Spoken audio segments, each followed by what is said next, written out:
안녕하세요. 오늘은 8월 13일 토요일입니다. 등잔대와 진설병.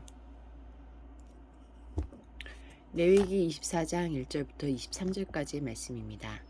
여호와께서 모세에게 말씀하여 이르시되 이스라엘 자손에게 명령하여 불을 켜기 위하여 감람을 찧어낸 순결한 기름을 네개로 가져오게 하여 계속해서 등잔불을 켜둘지며 아론은 회막안 증거궤 휘장 밖에서 저녁부터 아침까지 여호와 앞에 항상 등잔불을 정리할지니 이는 너희 대대로 지킬 영원한 규례라. 그는 여호와 앞에서 순결한 등잔대 위에 등잔들을 항상 정리할지니라.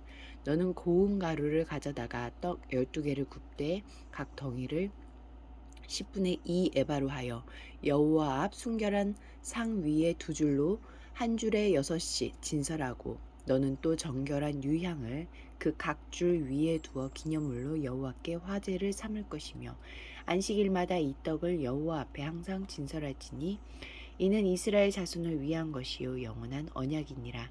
이 떡은 아론과 그의 자손에게 돌리고 그들은 그것을 거룩한 곳에서 먹을지니 이는 여호와의 화제 중 그에게 돌리는 것으로서 그에게 지극히 거룩함이니라. 이는 영원한 규례니라. 이스라엘 자손 중에 그의 어머니가 이스라엘 여인이요 그의 아버지는 애굽 사람인 어떤 사람이 나가서 한 이스라엘 사람과 진영 중에서 싸우다가 그 이스라엘 여인의 아들이 여호와의 이름을 모독하여 저주함으로 무리가 끌고 모세에게로 가니라.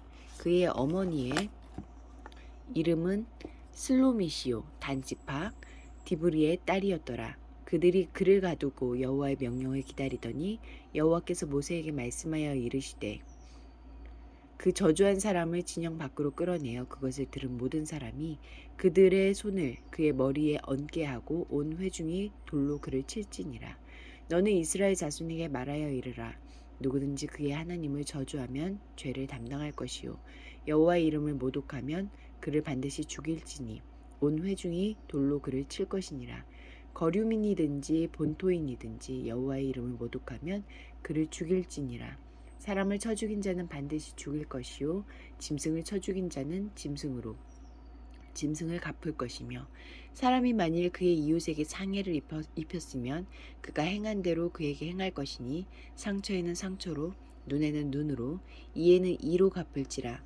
남에게 상해를 입힌 그대로 그에게 그렇게 할 것이며 짐승을 죽인 자는 그것을 물어줄 것이요 사람을 죽인 자는 죽일지니 거류민에게든지 본토인에게든지 그 법을 동일하게 할 것은 나는 너희의 하나님 여호와임이니라. 모세가 이스라엘 자손에게 말하니 그들이 그 저주한 자를 진영 밖으로 끌어내어 돌로 쳤더라. 이스라엘 자손이 여호와께서 모세에게 명령하신 대로 행하였더라. 2절부터 4절까지 말씀에서 하나님은 어떤 분입니까? 빛으로 우리를 보호하고 인도하십니다. 하나님은 성소의 등잔불이 아침부터 저녁까지 꺼지지 않고 항상 켜져 있게 하셨습니다.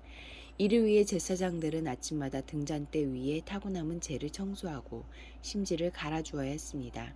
이 불은 맞은편에 있는 12 진설병을 비추었고 이는 이스라엘 12지파를 비추시는 하나님의 한결같은 보호와 인도를 상징합니다.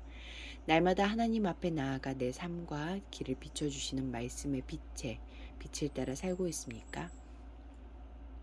5절부터 19절까지 말씀에서 하나님은 어떤 분입니까? 자기 백성과 함께 하시며 필요를 공급하십니다.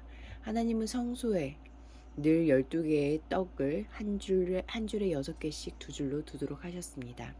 안식일마다 새로운 떡을 바치고 지난 떡들은 제사장들이 먹도록 하셨습니다. 이 떡을 진설병이라고 불렀는데 직역하면 얼굴의 떡이라는 의미로 떡을 빚어 공급하시는 하나님, 음식을 나누듯 친밀하고 임재하시고 교제하시는 하나님을 상징합니다. 예수님도 자신을 생명의 떡이라고 말씀하셨습니다. 날마다 일용할 양식을 주시는 은혜에 감사하며 하나님과 친밀히 교제하고 있습니까? 10절부터 16절까지 말씀에서 나에게 주시는 교훈은 무엇입니까? 슬로밋의 아들이 싸움 중에 하나님의 이름을 사용하여 상대방을 욕하고 저주하는 일이 발생합니다. 하나님의 이름을 남용하거나 하나님의 이름을 가볍게 여기는 것 모두 하나님의 이름을 망령되이 일컫는 죄입니다. 그 말을 들은 주변 사람들까지 죄로 오염되어 범죄자에게 안수하여 죄의 책임을 전가하고 진 밖에서 그를 처형해야 죄의 영향력에서 빠져나올 수 있을 만큼 무서운 죄입니다. 우리는 말과 삶으로 하나님의 이름이 모욕당하거나 무시당하지 않게 해야 합니다. 정체된 언어와 생명을 살리는 언어로 하나님의 성품을 드러내야 합니다. 17절부터 23절까지 말씀에서 나에게 주시는 교훈은 무엇입니까?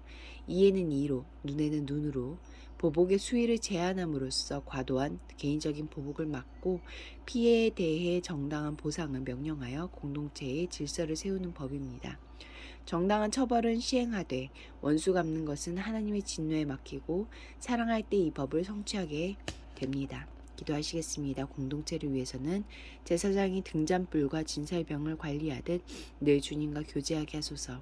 열방을 위해서는 엘살바도르 당국이 30년 전 발생한 8명의 예수의 사제 학살 사건에 대한 진상규명을 통해 범법자들에게 제대로 된 판결을 내려 법적 책임을 지음으로써 올바른 정의를 실현하도록 함께 기도하시겠습니다.